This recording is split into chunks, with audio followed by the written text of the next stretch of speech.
Ambassador Elelina Vasquez stood at the window of her quarters aboard the Grand Conclave Station and watched the stars. Somewhere out there, billions of humans waited to hear if there would be peace or more war. She carried their hopes on her shoulders, and the weight was heavy. The war had lasted 18 months.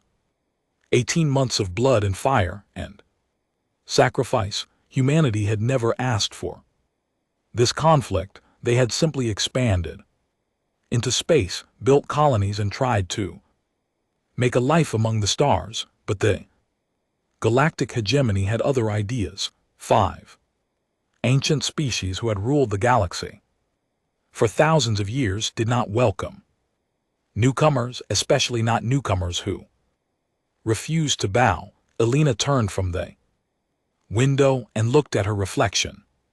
She was 52 years old, with gray streaks in her dark hair and lines around her eyes that had not been there before the war.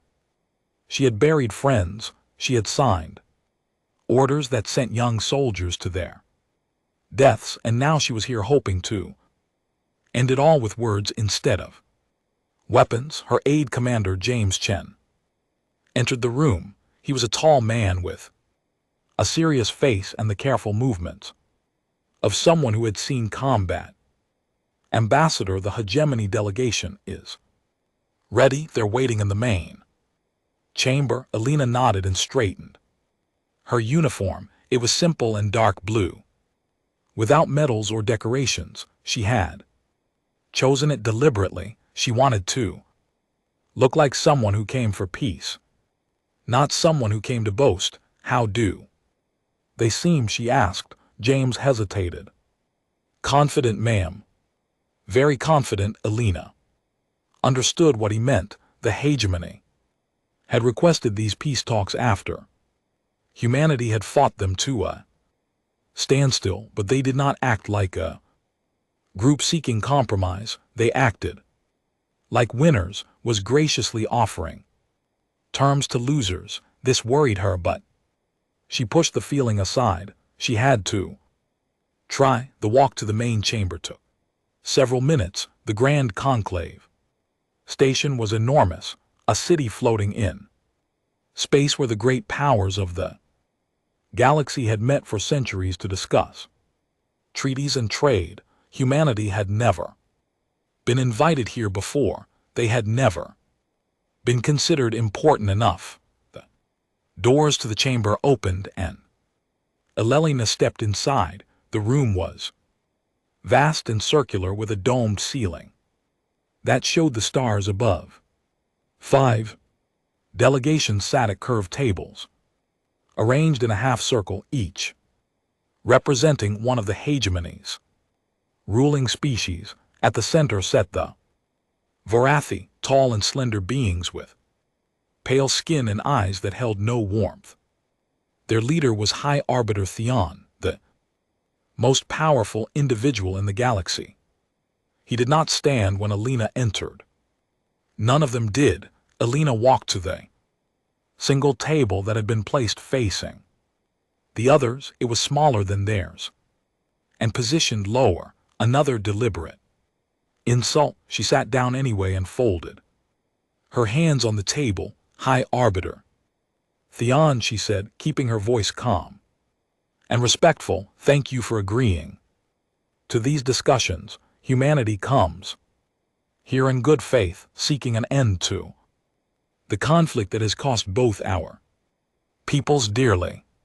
Fees regarded her with an expression that might have been boredom. He was ancient by any species standards, having lived for over 300 years. To him, humanity was a brief spark, barely worth noticing. We have gathered to offer terms, he said. His voice was cold and precise. You will listen. Elena felt her jaw tighten, but kept her face neutral. I had hoped we might discuss terms together. Negotiation requires both sides to speak. A sound came from the Kef alley delegation to her left. It took Elena a moment to recognize it as laughter. The HFY were short and broad with thick gray skin and small eyes. Their ambassador, a female named Vor, leaned forward with amusement on her face. Discuss, little human, your species has existed for the blink of an eye. Your oldest civilizations are younger than the furniture in this room. What could you possibly contribute to a discussion with us? Alina kept her voice steady. Perhaps a fresh perspective. Perspective, said another voice. This came from the Sundari delegation. Insect-like beings who communicated through a translation device that made their words sound mechanical. Your perspective is that of children playing with weapons they do not understand. You have been fortunate, nothing more. Alina looked around the room. The morph delegation, beings made of living crystal who rarely spoke, simply watched with their faceted eyes. The Zolkari, tall and covered in fine scales, whispered among themselves. None of them showed any sign of viewing humanity as an equal. High Arbiter Thesson raised a thin hand for silence. We will now present the terms of peace.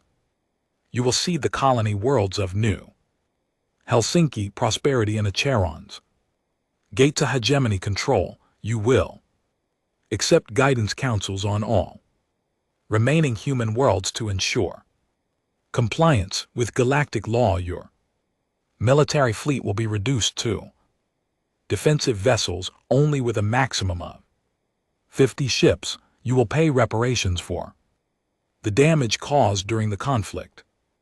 Alina stared at him. For a moment she could not speak. These were not peace terms, these were terms of surrender.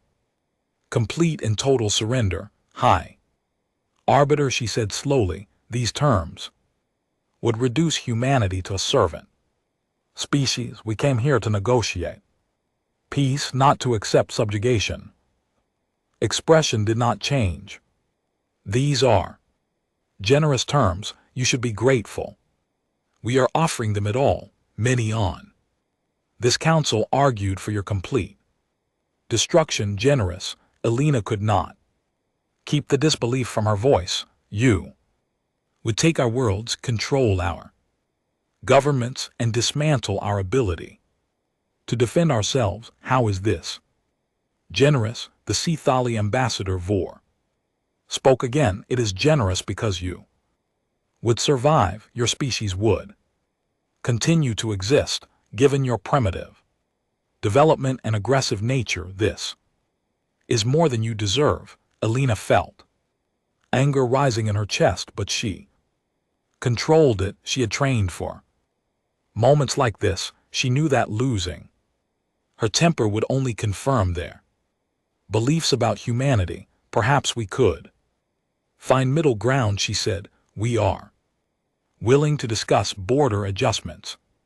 We are willing to establish trade agreements and cultural exchanges. We are even willing to limit certain military developments if the hegemony agrees to the same limits, but we cannot accept terms that strip us of our sovereignty and dignity. High Arbiter Theon turned away from her. He simply turned his back and began speaking to the Sinindari ambassador about something else entirely. Alina stopped mid-sentence, shocked. She had been dismissed like a servant who had overstayed her welcome. She waited.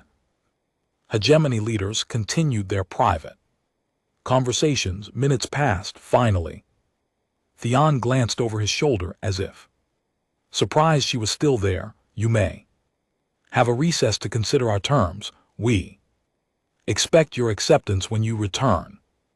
Alina stood slowly.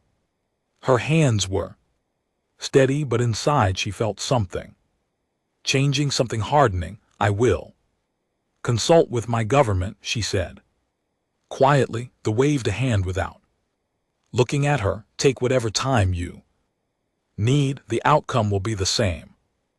Alina walked out of the chamber. Her Delegation followed in silence. None of them spoke until they reached their quarters and the doors sealed behind them. "Mom," Commander Chen said, his voice tight with controlled fury. "They didn't even pretend to negotiate. They just dictated terms and turned their backs on you. I know. What do we do?" Alina walked to the communication console and entered her authorization codes, a direct line to Earth to the people who would make the final decision. "We tell them the truth," she said. "The hegemony doesn't want peace. They want submission. They think we're desperate and weak. They think we have no choice but to accept whatever scraps they throw us." The connection established. The face of Secretary General Morrison appeared on the screen. Tired and worried. "Ambassador, how did it go?" Alina told him everything. The terms, the insults, the turnbacks, the complete and utter contempt the hegemony had shown for humanity. When she finished, there was a long silence. "What is your assessment?" Morrison finally asked. Alina thought carefully before answering. "They don't respect us, sir. They never will as long as they believe we are weak. If we accept these terms, we become nothing, a footnote in galactic history, a species that surrendered its future for survival. And if we refuse, then we show them who we really are, all of us, everything we've been holding back." Another long silence.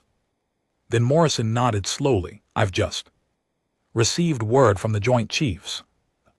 Prometheus fleet is fully operational. Ahead of schedule. We have options we didn't have before." Alina closed her eyes briefly. The Prometheus fleet. Humanity's secret, their insurance policy, ships built in hidden shipyards, designed with everything humanity had learned from 18 months of war. She had hoped they would never need to reveal it. "Your orders," Ambassador Morrison said. "Show them nothing, tell them nothing, simply leave. Let them wonder, let them worry, and let them understand that humanity does not beg." Alina opened her eyes. The uncertainty and hope she had carried into the peace talks were gone. In their place was something colder and harder, something that had been forged in humanity's long and bloody history. "Understood, sir." She ended the communication and turned to her team. Their faces were grim but determined. "Pack everything. We leave within the hour. No explanations, no goodbyes, no messages until we're clear of the station." Commander Chen nodded. "What about the hegemony? They'll want answers." Alina looked toward the window, toward the stars where humanity waited. "They'll get their answer and they won't like it." She thought about High Arbiter Theon turning his back on her. She thought about the laughter and the contempt. And she thought about all the humans who had died in this war, fighting for the right to exist as equals in a galaxy that saw them as insects. "We tried," she thought. "We came with open hands and honest hearts. You slapped our hands away and mocked our hearts. Now you will learn what humanity does when pushed too far." The packing began. Outside, the stars continued to shine, cold and distant and eternal. They had seen countless species rise and fall. Soon they would witness something new. They would witness the moment when humanity stopped asking for respect and started demanding it, and the galaxy would never be the same. High Arbiter Theon sat in his private chambers aboard the Grand Conclave station and reviewed reports from across the hegemony. The war with the humans had been an inconvenience, nothing more. A minor species had needed to be taught its place, and soon that lesson would be complete. The peace talks were merely formality. His aide, a young Vathi named Selik, entered with a tablet in his hands. His expression was strange. "Hi, Arbiter, the recess has ended. The human delegation has not returned to the chamber." They looked up with mild annoyance, then summoned them. "They are wasting our time, sir." I attempted to contact them. There was no response. This was unusual. They frowned and set down his reports. "Perhaps they need more time to accept reality. Send someone to their quarters directly." Selik bowed and departed, the return to his work. But a small seed of unease had planted itself in his mind. He pushed it aside. Humans were emotional creatures. They probably needed time to grieve their lost pride before surrendering to the inevitable. 20 minutes passed. Selik returned, and this time his face was pale. "High Arbiter, the human quarters are empty. Their ships have undocked from the station. They are leaving."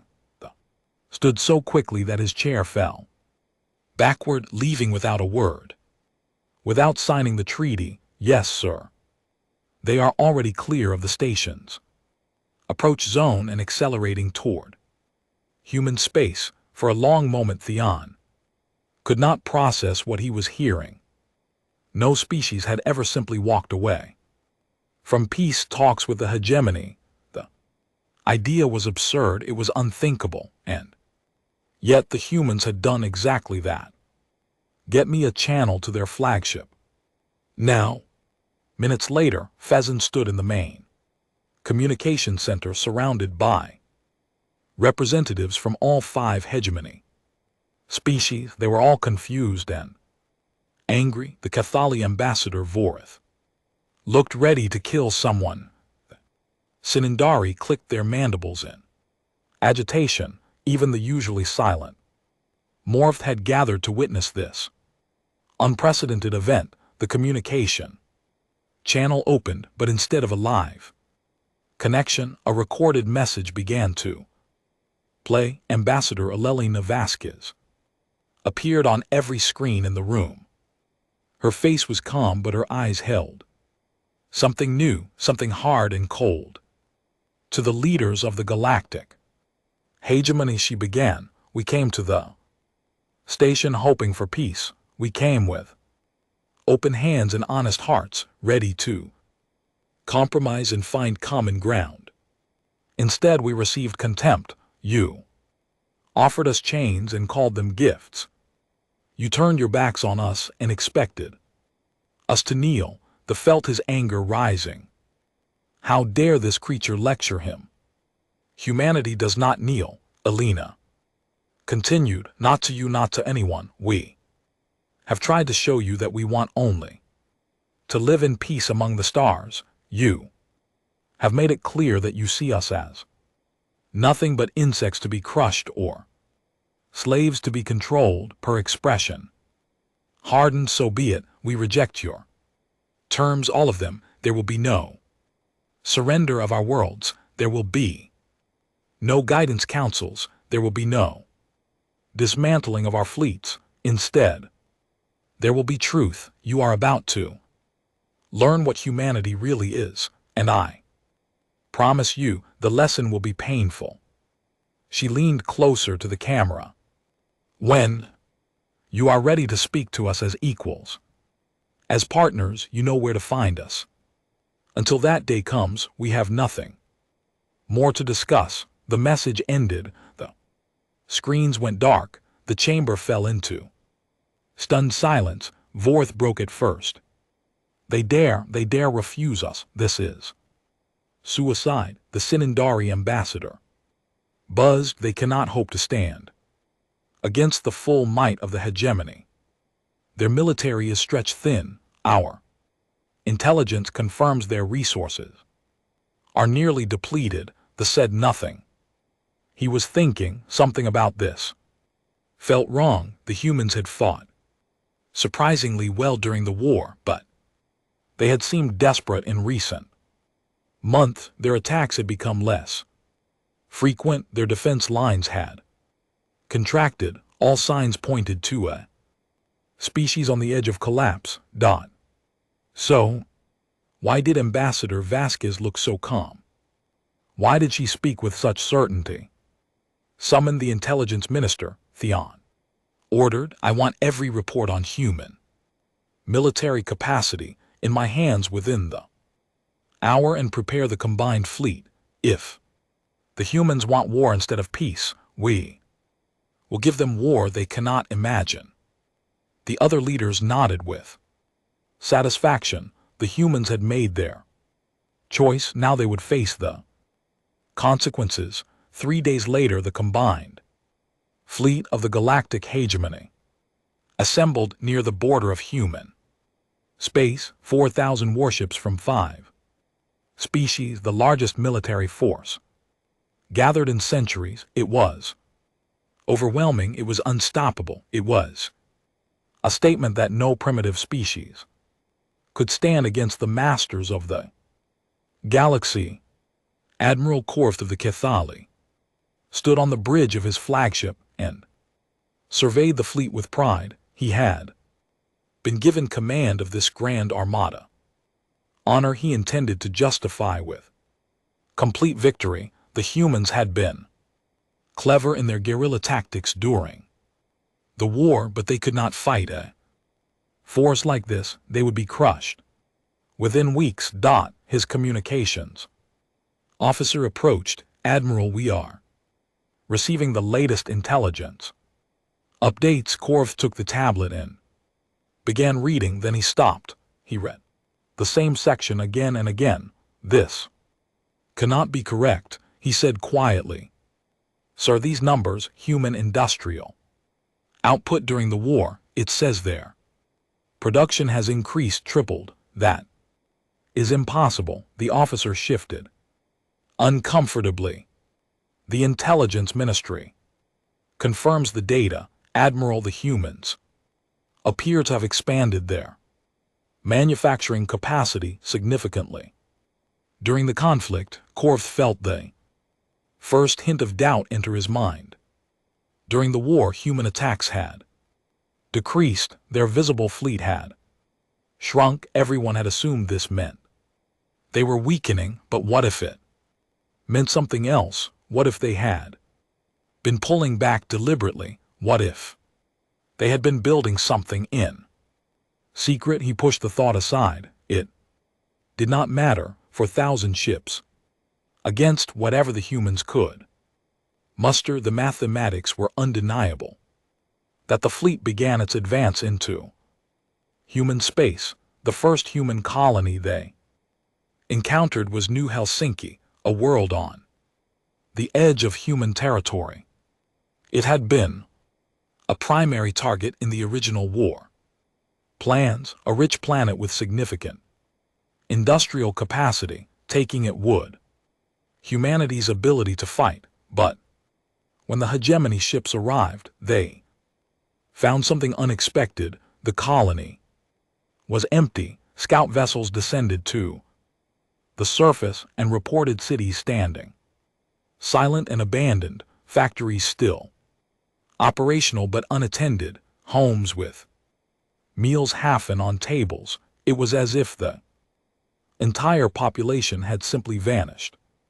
Where are they? Korth demanded. 7 million humans lived on this world. Where did they go? No one could answer him. Fleet moved deeper into human space.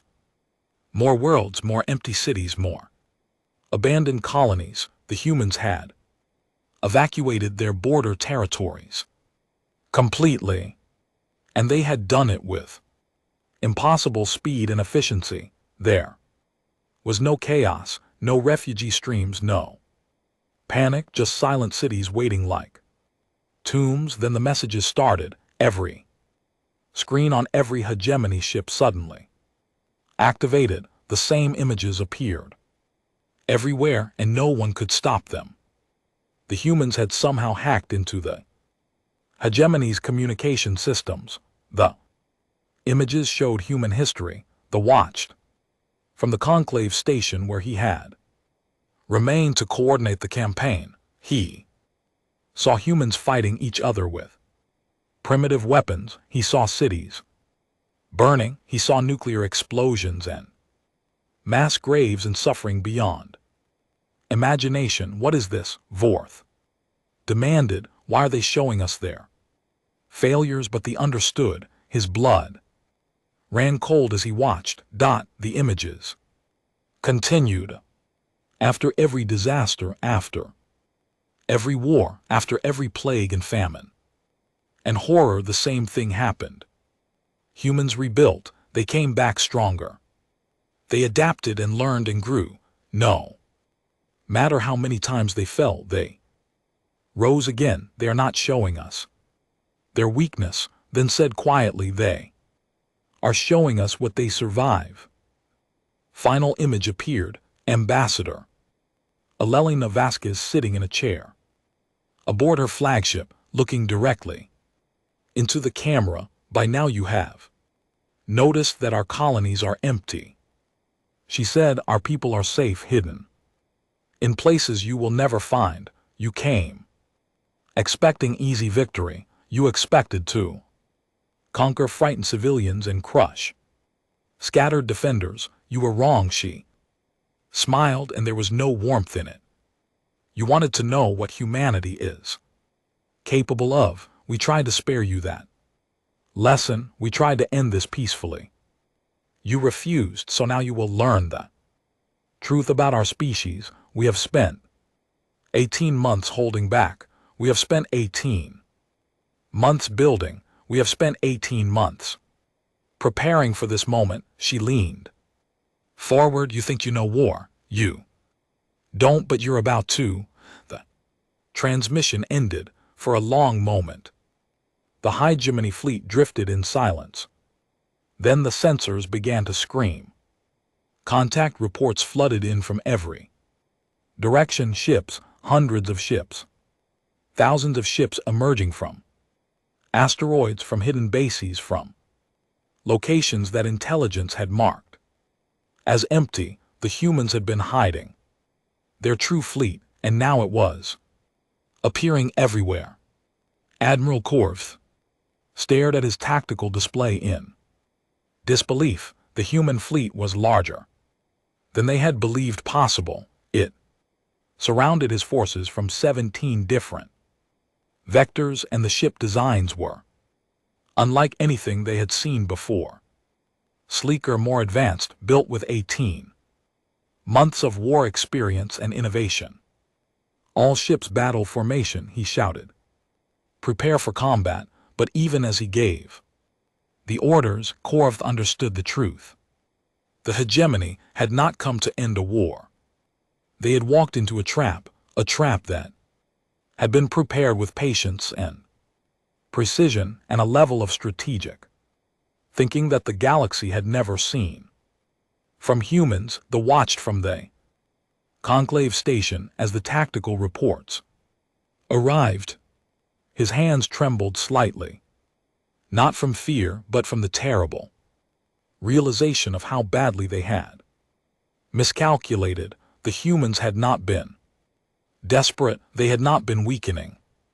They had been waiting, baiting, drawing the hegemony into exactly this position. And now the lesson was about to begin. In the vast darkness of space, thousands of engines ignited as the human fleet moved to engage. They had tried peace. They had offered mercy. Both had been rejected. Now there was only war, and humanity had been preparing for this war longer and more carefully than anyone had imagined. The galaxy was about to learn why humans called themselves survivors, and the hegemony was about to discover that some lessons could only be taught through pain. Admiral Korth watched the human fleet close in from every direction. His sensors showed over 3,000 warships, and more kept appearing. The numbers alone were stunning, but what truly frightened him was their coordination. The human vessels moved as one, flowing around his formation like water around a stone, cutting off every Escape route. All ships fire at will, he commanded. Target their largest vessels. First, the hegemony fleet opened fire. Thousands of weapons discharged at once, filling space with deadly energy. It was the most destructive display of firepower Korth had ever witnessed. Surely nothing could survive such an attack, but the human ships did not simply absorb the fire, they danced. There was no other word for it. Their vessels twisted and turned in ways that should have been impossible for ships their size. Hegemony weapons that should have struck home instead hit empty space, and then the humans returned fire. The first wave of human weapons struck the hegemony's left flank. 3 Kath Ali battleships exploded in rapid succession. A Vorathi carrier lost its engine section and began tumbling through space. A Sinandari cruiser's shields collapsed in seconds, and the ship behind it suffered the same fate. Korth gripped his command chair as his own flagship shuddered from a near miss. Their weapons are stronger than we predicted. How is this possible? His tactical officer's voice was tight with fear. Admiral, their targeting systems are more advanced than anything in our database. They are hitting with 93% accuracy. Our fleet average is 61%. 61% had always been considered excellent. Now it seemed like a death sentence. The battle continued, and with each passing minute, the situation grew worse. The human ships worked in perfect teams. When a hegemony vessel focused on one human ship, 2 others would strike it from different angles. When Korth tried to concentrate his forces, the humans simply flowed around the formation and attacked from behind. And then there was the way humans fought. Korth had commanded fleets for 50 years. He understood the mathematics of space combat. When a ship took critical damage, its crew surrendered or abandoned ship. That was how civilized species fought. You accepted defeat when defeat was certain. Humans did not do this. A human destroyer took a direct hit that destroyed half its hull. Any sensible crew would have evacuated. Instead, the destroyer turned directly toward a Kef Ali battleship and accelerated. Its remaining weapons fired continuously as it closed the distance. The battleship's point defense destroyed the human ship, but not before it had crippled the battleship's shields. Moments later, another human vessel finished the job. This scene repeated across the battlefield. Human ships that should have retreated instead pressed their attacks. Human crews that should have surrendered instead fought to the last. It was terrifying. It was incomprehensible, and it was devastatingly effective. They fight like they want to die, Korth whispered. His executive officer heard him. Sir, I don't think they want to die. I think they simply accept death as a possibility, and that acceptance gives them freedom to act without fear. Korth understood what she meant. The hegemony trained its crews to calculate odds, to preserve resources, to fight efficiently. Humans seemed to fight with their hearts instead of their minds, and somehow, against all logic, that emotional approach was winning. 4 hours into the battle, Korth's fleet had lost over 800 ships. The humans had lost perhaps 100, but what shocked Korth most was how the humans handled their victories. When hegemony ships were disabled, the humans did not destroy them. They simply moved on to the next target. Escape pods were ignored, not attacked. Crippled vessels were left drifting, their crews still alive. The humans were dismantling his Fleet piece by piece, but they were not. Committing massacre, why Korth? Demanded, why don't they finish us? Communication signal interrupted him. Human face appeared on his screen. Young woman with short dark hair and calm eyes. Her uniform identified her as a Captain Admiral Korth, she said. Your flagships are failing, your engine output is reduced by 40%, half your weapon systems are offline, you have fought well but this battle is over. Korth's pride flared, we have not surrendered, no, the human captain agreed, you haven't and we respect that, but we are not here to destroy you, we are here to teach you, surrender. Your vessel and your crew will be treated with honor, refuse, and we will disable your ship completely. Either way you will survive this day, you would spare us, why the captain's expression softened slightly because killing you proves nothing, we don't want your extinction, we want your respect. There's a difference, Korth looked at his bridge crew, they were exhausted, frightened, and defeated.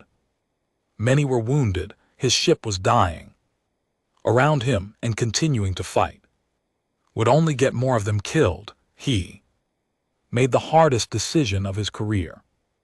All ships, he said into the fleet channel, this is Admiral Korth, stand down, cease fire, we surrender. Across the battlefield, weapons fell. Silent, human ships stopped firing. Immediately, for a long moment, the vast silence of space seemed to echo with the weight of what had happened. The humans began rescue operations at once. Their shuttles moved among the wreckage, picking up survivors from damaged hegemony vessels. Medical teams boarded crippled ships to treat the wounded. Captured crews were transported to human vessels and treated not as prisoners, but as guests. Korth watched all of this in confusion. This was not how victors behaved. This was not how conquered species were treated. What were the humans doing? Hours later, Korth was escorted to the human flagship, a massive vessel called the Unity. He was brought not to a cell but to a conference room where Ambassador Elena Vasquez waited. Admiral, she said, gesturing to a chair, please sit. You must be exhausted. Korth sat slowly, unable to read her expression. I expected to die today, I know. Fleet expected to conquer us in weeks. Both expectations were wrong. Why spare us? You could have destroyed every ship.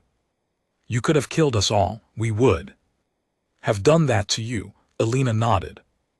Yes, you would have, and that is exactly why we chose differently. She stood and walked to a window that looked out at the stars somewhere in the distance. Rescue operations continued. Humanity has been conquering and destroying for most of our history, she said. We have committed atrocities against each other that would horrify your species. We have burned cities and salted earth and exterminated entire peoples. We know what destruction accomplishes. We know where that path leads. She turned to face him. It leads to ashes and regret, to wounds that never heal, to hatred that lasts for generations. We learned this the hard way through centuries of suffering, and we decided we didn't want to be that species anymore. But we attacked you. We tried to subjugate you. Yes, and if we slaughter you in return, what changes? Your species learns to hate us. Your children grow up wanting revenge. The cycle continues forever. Elena shook her head. We want something different. We want peace, real peace. Not the silence of extinction, but the harmony of understanding. Korth tried to process her words. They contradicted everything he knew about Galactic. Politics, power came from dominance. Security came from making others fear. That was how the hegemony had maintained order for millennia. You think kindness is strength, he said. Slowly, you think mercy is power. I think kindness after victory is the only kind that matters. Anyone can be generous when they have nothing.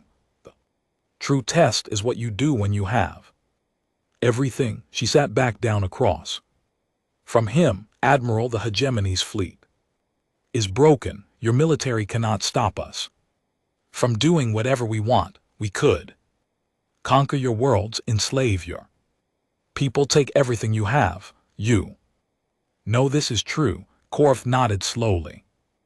It was true. The defeat had been total. Instead, Alina continued, we are going to return your survivors. We are going to release your ships, those that can still fly, and we are going to invite the hegemony to return to the negotiating table, not as masters and servants, but as equals. The council will never accept that. Then they will have time to think about it. Because we will not attack your worlds, we will simply wait, and every day that passes, your people will remember that humanity could have destroyed them and chose mercy instead. Eventually someone will ask why, and then things will begin to change. Korth sat in silence for a long time. His entire understanding of the galaxy was crumbling. Everything he had believed about power and security and civilization was being questioned. What do you want? He finally asked. What does humanity actually want? Alina smiled, and this time there was warmth in it. We want to stand beside you, not above you.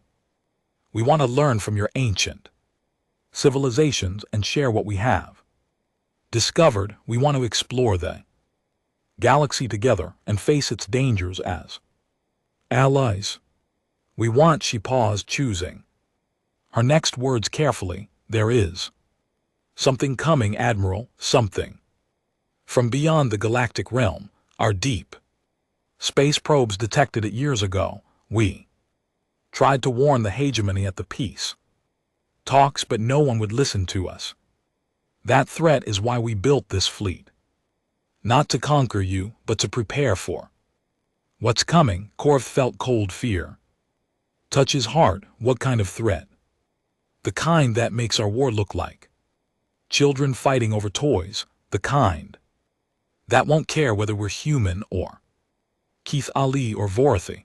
The kind that will require every species in this galaxy working together. If any of us are to survive, she leaned forward, we don't have time to hate each other, Admiral.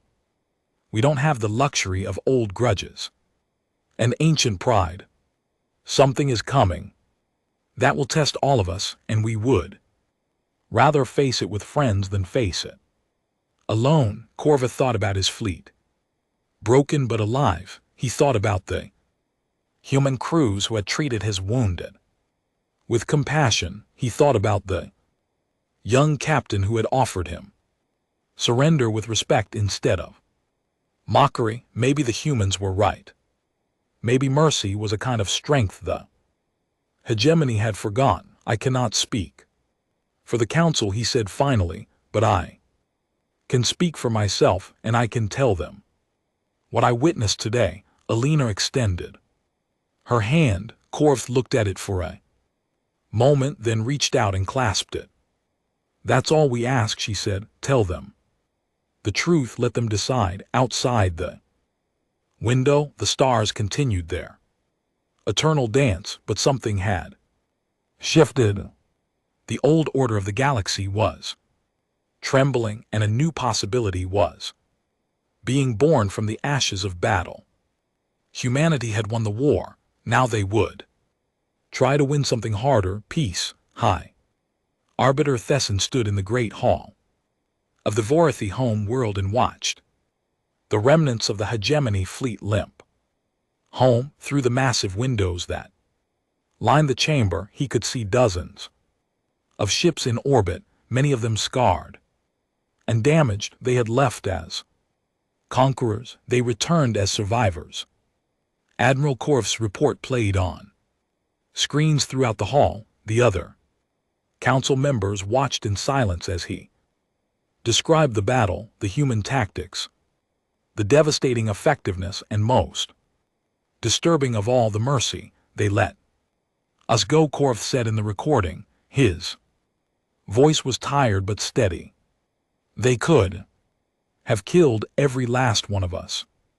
Instead, they saved our wounded, repaired our ships enough to fly home, and asked us to deliver a message. Felt the weight of every eye in the room turning toward him. He was the one who had dismissed the human ambassador. He was the one who had approved the terms that drove humanity to war. He was the one who had insisted the humans were weak and desperate. He had been wrong, catastrophically wrong. The Cathali ambassador Vor broke the silence. This is a trick. It must be. They are weakening our resolve before striking at our home worlds. If they wanted our home worlds, Korf's recording replied, they could take them now. Our fleet is crippled. We have nothing to stop them. And yet they stay in their own territory. They make no aggressive moves. They simply wait. Wait for what? The Sinandari representative demanded. For us to accept reality, for us to understand that we cannot defeat them, for us to choose peace. Fekhan finally spoke. His voice was quiet, but it carried to every corner of the great hall. Show them the final part of the message. Korf nodded and activated another recording. Ambassador Elena Vasquez appeared, seated in a simple chair aboard her flagship. She looked directly at the camera, and Thesson felt as though she was looking directly at him. Leaders of the Galactic hegemony, she began, by now you understand the truth. Your fleet is broken. Your military advantage is gone. You stand at a crossroads that will determine the future of your civilizations. She paused, and her expression softened slightly. We know what you expected from us: conquest, vengeance, the same cruelty you have shown other species throughout your history. We have chosen a different path. Humanity is not your enemy. We never wanted to be. We wanted only to live among the stars, to explore and grow and find our place in the galaxy. You forced this war upon us, but even so, we do not hate you. We do not want to see your people suffer. Ella stood and walked closer to the camera. There is a threat coming from beyond the galactic rim. Our sensors detected it 3 years ago. Something ancient and powerful is moving toward inhabited space. We do not know its exact nature, but we know it is dangerous. We know it will not distinguish between human and Vorathi, between Cathali and Sundari. It will consume everything in its path unless we stand together. Fane felt cold dread settling into his hearts. The humans had mentioned this threat at the peace talks. He had dismissed it as desperation, as a lie to gain sympathy. But looking at Elena's face now, he saw no deception, only urgency. We ask you to return to the negotiating table. Elena continued, not as masters and servants, but as equals facing a common danger. Put aside your pride, put aside your anger. Help us prepare for what is coming, because if we face it divided, none of us will survive. The recording ended. Silence filled the great hall. The Morvith delegate, who had not spoken throughout the entire crisis, suddenly moved forward. The crystalline being's voice resonated through translation devices, deep and ancient. We Remember the long silence, the morph, said 14,000 years ago before the hegemony existed, something came from the void between galaxies. It destroyed 17 species before it was finally stopped. The cost was unimaginable. Our oldest records speak of this time with fear. Every leader in the room turned to stare at the morph. They were the most ancient of the hegemony species, but they rarely shared their history. You never told us this, Thesson said. You never asked. You are too busy ruling and conquering, but the humans have looked outward into the dark spaces where we fear to search, and they have seen something moving. Vorth shook her head stubbornly. Even if this threat is real, how can we trust the humans? They humiliated us. They destroyed our fleet.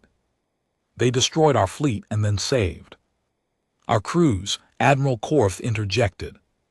He had joined the council in person now, standing near the entrance with the bearing of a soldier who had seen too much. They could have taken revenge for every insult we threw at them. They chose compassion instead. That choice tells us more about humanity than any intelligence report. The closed his eyes. His mind traveled back to the peace talks, to the moment when he had turned his back on Ambassador Vasquez. He had meant it as a dismissal, a demonstration of hegemony superiority. Now he understood how it must have appeared to her, how it must have felt. And still, after everything she offered peace, what do the humans want? The asked quietly. Specifically, what are their terms? Korth answered. Recognition of human sovereignty over their existing territory, return of human prisoners, a seat on the Galactic Council as an equal member, and a joint military command to prepare for the threat from the Rim. That is all. No reparations, no territorial demands. None. They want partners, not subjects. The Sinandari representative clicked nervously. This is unprecedented. No species has ever defeated the hegemony and asked for so little, because no species has ever thought beyond immediate victory. The morph said. They humans look at the larger picture. They see a galaxy in danger and choose to strengthen it rather than exploit it. This is wisdom we have forgotten. They made his decision. It hurt his pride. It challenged everything he had believed about power and civilization, but he had not become high arbiter by ignoring reality, and reality was staring him in the face. Contact the humans, he said. Tell them we accept. Tell them we will meet wherever they choose, and we will speak as equals. Vor exploded with anger. You cannot be serious. After what they did to us, what they did to us was defeat our fleet without destroying it. What they did was spare our people when they could have killed them. What they did was offer peace when they could have demanded surrender. The met her eyes steadily. They showed us mercy. Ambassador Vor, now we must find the courage to accept it. The vote was not unanimous. Vor and the Sundari both opposed reaching out to humanity, but the Morvith, the Zolkari, and enough Vorathi supported the motion passed. Message was sent to the human fleet. The response came within hours. Ambassador Elelina Vasquez would meet them at the Grand Conclave Station, the same place where peace talks had failed weeks before. This time she said things would be different. 3 days later, Theon walked into the main chamber of the Conclave Station. The room had been rearranged. The tables were now arranged in a circle, with no position higher or lower than any other. Humans sat alongside Vorathi, Cathali next to Zolkari. It was strained and uncomfortable, but also somehow Right, Elena Vasquez rose when they entered. She did not smile, but she did not show anger either. Her expression was simply watchful, waiting to see what he would do. The walk to the center of the circle, every eye in the room followed him. He had rehearsed what he would say, but now the words seemed inadequate. He decided to speak from his hearts instead. Ambassador Vasquez, he began, when we last stood in this room, I turned my back on you. I dismissed your words. I treated you with contempt. I was wrong. The room was absolutely silent. I believed that power came from dominance. I believed that security came from making others fear you. I believe that humanity was a lesser species that needed to be controlled for its own good. He paused. I was wrong about all of these things. He looked around the circle, meeting the eyes of each delegate in turn. Your fleet proved that our military assumptions were incorrect. Your mercy proved that our moral assumptions were wrong, and your warning about the threat from the rim has been confirmed by our own long-range sensors.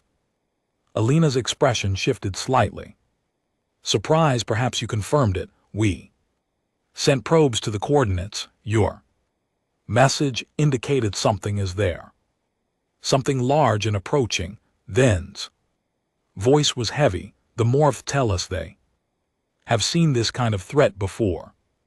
14,000 years ago, it nearly destroyed everything. Then you understand why we built our fleet, Elena said, and why we chose not to use it against you. Yes, you were never preparing to conquer us. You were preparing to defend us, even though we gave you no reason to care whether we lived or died. Elena walked forward until she stood face to face. With this, she was shorter than him by nearly a meter, but somehow she did not seem small. We care because that is who we choose to be, she said. Humanity has made terrible mistakes throughout our history. We have been the monsters in our own story more times than we can count, but we have also learned from those mistakes. We have grown, and we have decided that we will not spread our worst impulses to the stars. We will spread our best. She extended her hand. The galaxy is vast and dangerous. We are stronger together than apart. Will you stand with us? The looked at her hand. Such a simple gesture. Such an enormous meaning. He reached out and clasped it. We will. 6 months had passed since the treaty signing, and the galaxy had transformed. What had once been the galactic hegemony was now the Galactic Alliance, a union of 6 species working together as equals for the first time in history. Old rivalries were set aside. Ancient hatreds were forgotten because something far more dangerous was coming. And everyone knew that survival depended on unity. Elena Vasquez stood on the observation deck of the Alliance flagship, watching the joint fleet assemble. Ships from every species gathered information near the galactic rim. Thousands of vessels preparing to face the unknown. Human carriers flew alongside Vorathi battleships. Cathali destroyers protected Sundari command vessels. Even the mysterious Morph had contributed their ancient warships. Strange crystalline structures that hummed with power. Admiral Korth approached and stood beside her. In the months since the war, he had become one of her closest allies. Their friendship seemed impossible, born from the ashes of conflict, but it had grown strong.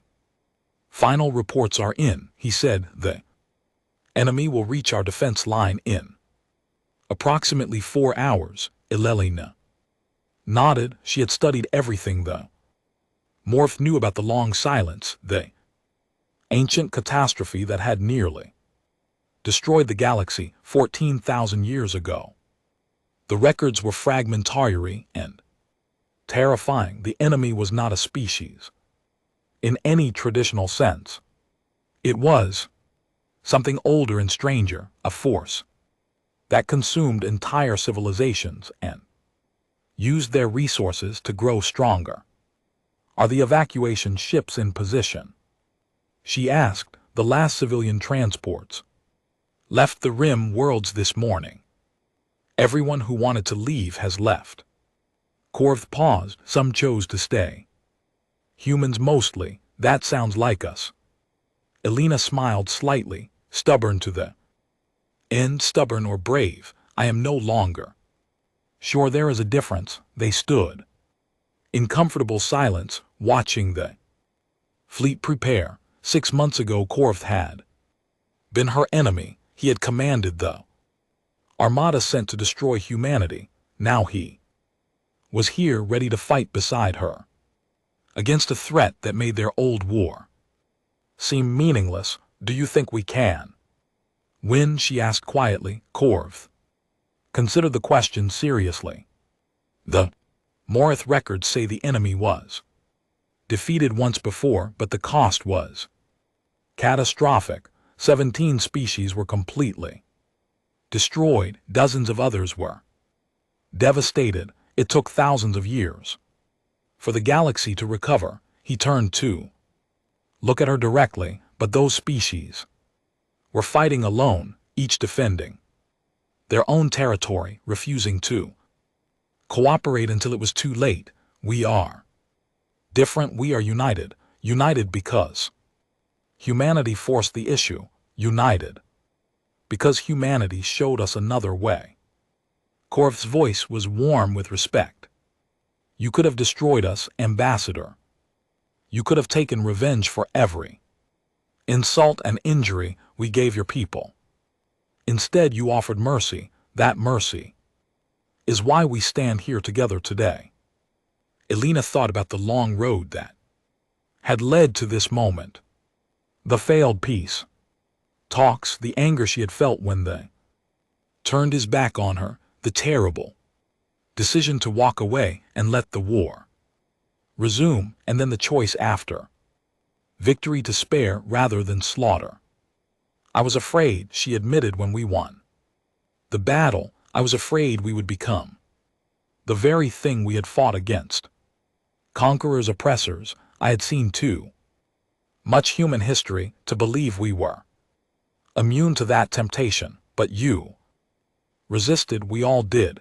The entire human leadership agreed that we would offer peace instead of demanding surrender. We agreed that we would show the galaxy who we wanted to be, not who we had been. She smiled. Honestly, I think we surprised ourselves. An alert sounded through the ship. Korv checked his communicator and his expression grew serious. The enemy has been detected.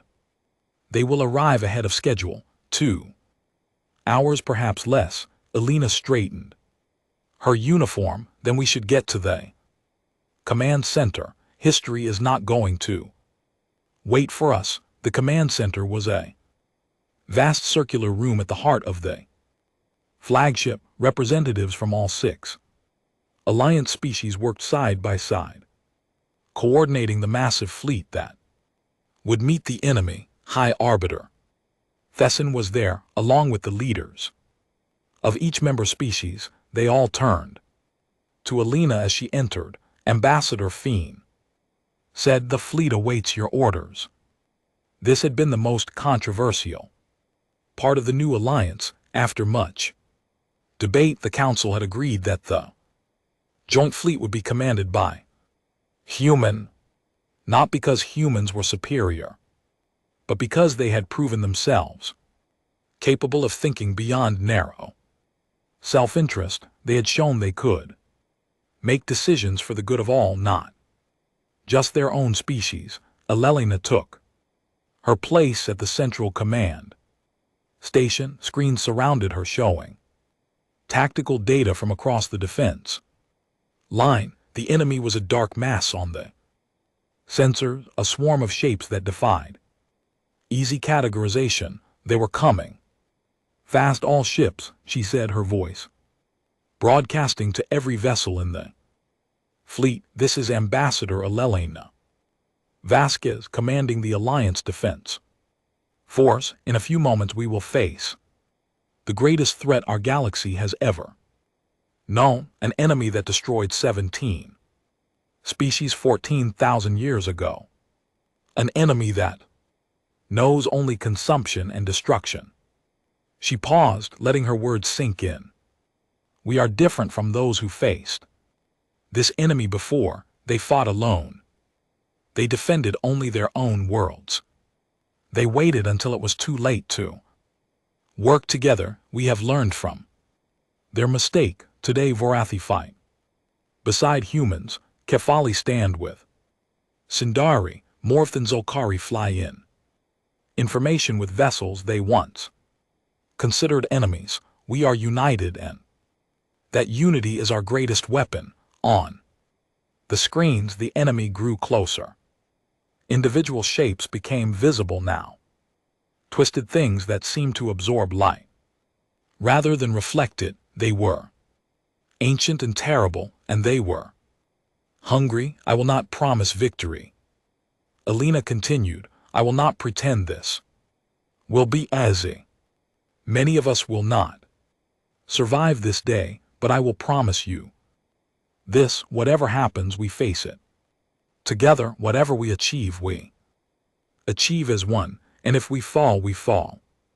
Having shown the universe that 6 species could overcome their differences and stand as allies against the darkness, she drew a deep breath. All ships battle formation, protect each other, trust each other, fight for each other, and remember why we are here. Not for conquest, not for glory, for survival, for the future, for every world and every child who deserves a chance to see tomorrow. The fleet began to move, thousands of ships flowing into defensive positions with perfect coordination. 6 months of joint training had transformed former enemies into a unified fighting force.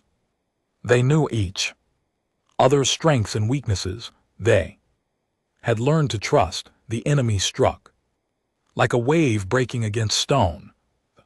First moments of battle were chaos, fire and destruction erupting across the defense line. Alliance ships fell, their hulls torn apart by weapons that seemed to feed on energy itself. But the line held. Wherever one ship faltered, another moved to support it. Wherever a gap opened, vessels from multiple species rushed to fill it. Elena commanded from the center, directing the massive battle with calm precision. She had never led a force this large, but she had spent her life studying strategy and diplomacy. She understood how different groups work together, and she applied that understanding to the chaos of combat. Hours passed. The enemy kept coming, wave after wave of twisted shapes pouring from the darkness.